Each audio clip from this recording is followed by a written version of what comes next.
They are using it in our area. We do the maintenance and every damn things. So they come here to make meeting with us, with the people in around by that time.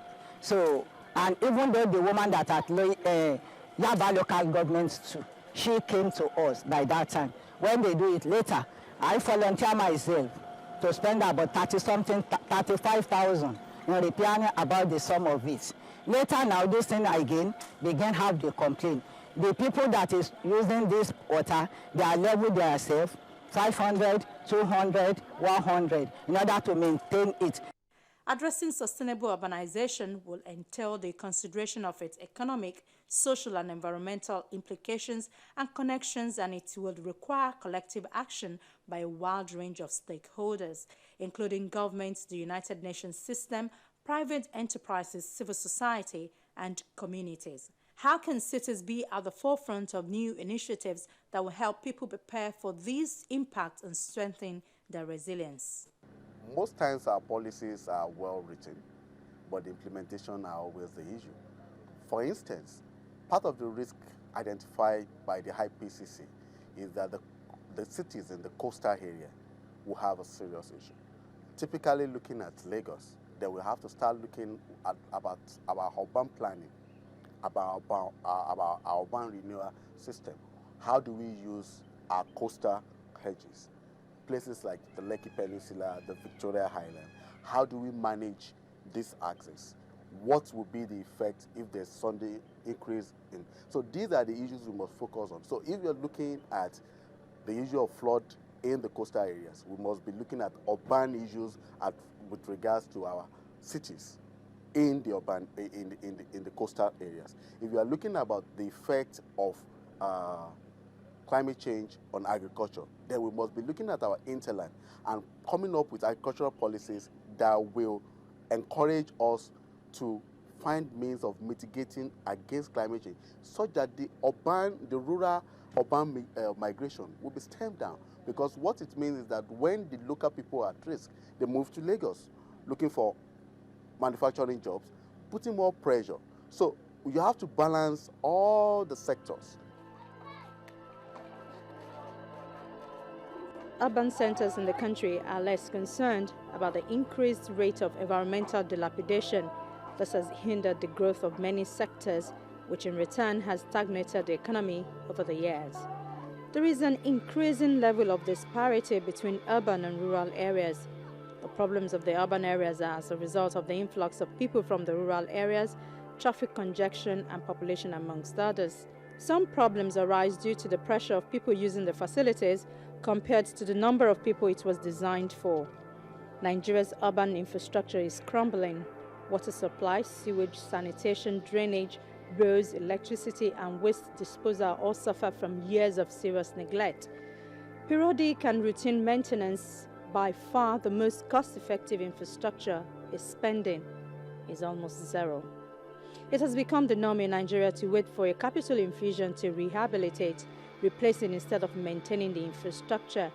But declining financing resources is making this less feasible, and deterioration is accelerating. Compounding the situation is rapid urbanization caused by migration from rural areas. The number of people living in Nigeria's towns and cities is expected to double to 80 million in the next 13 years.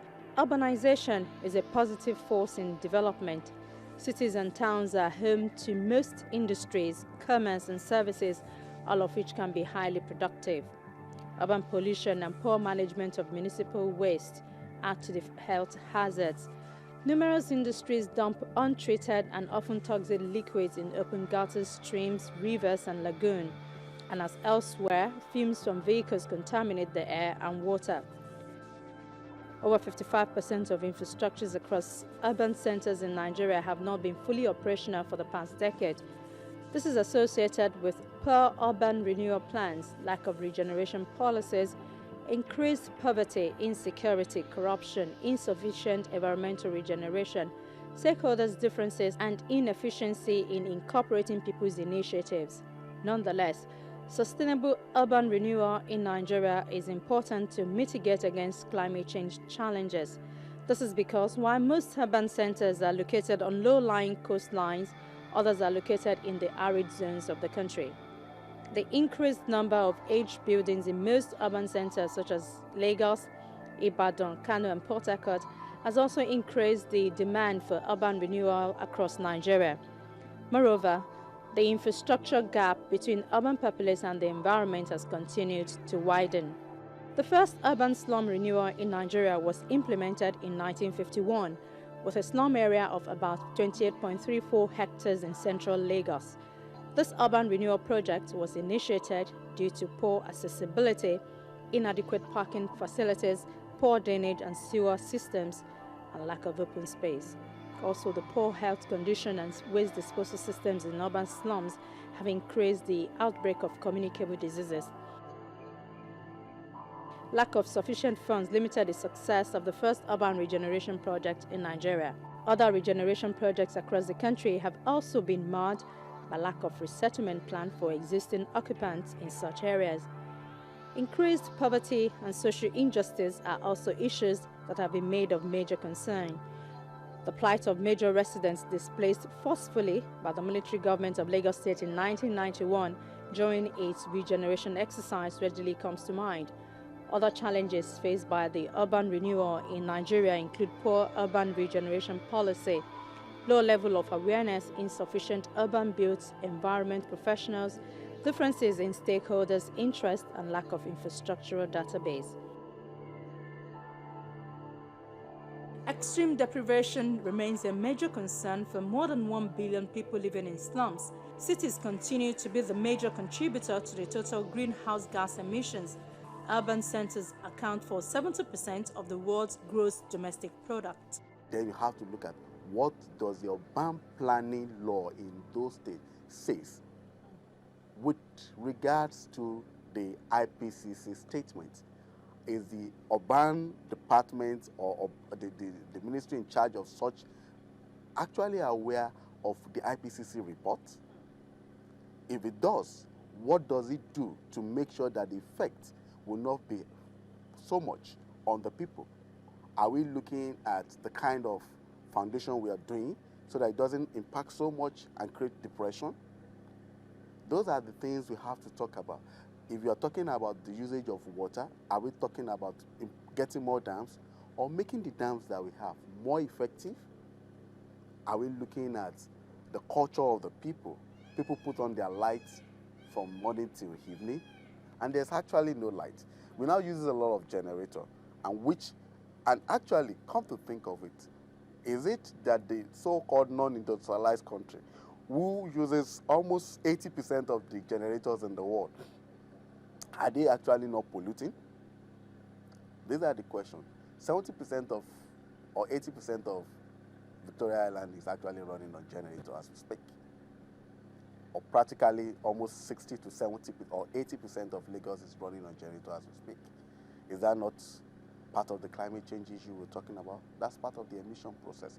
So for non-industrialized nation like ours, we have to take the game to the next level and make sure that also areas like our power is working effectively so that the amount of carbon that we also emit is our Ministry of Transport working? Do we not have so much vehicles on the road emitting the so-called carbon? Well, people might say putting all this together might not be substantial enough, but it's actually a contributing factor.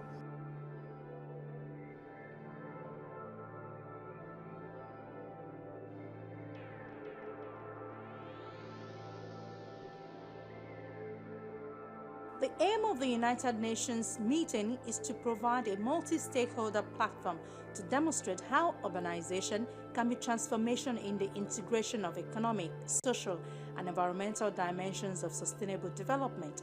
Integrated approaches to sustainable urbanization targets multiple development efforts and allow for the strengthening of synergies between efforts to achieve different goals such as health, education, water and sanitation, maternal and child health, empowerment of women, and environmental sustainability. Around the world, cities are centers of educational opportunity, technological innovation, and economic growth.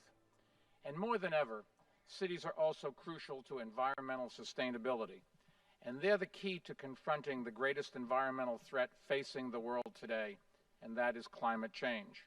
Cities must adapt to climate risks and do what they can to reduce them.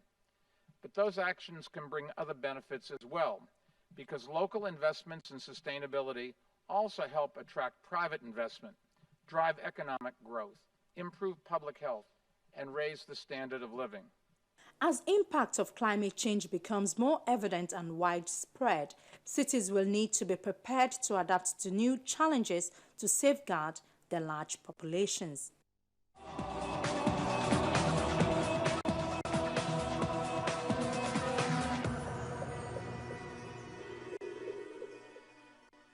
That's our program for today. Thank you for tuning in. This episode and other episode of EdFile is on our YouTube channels, youtube.com/channelswell.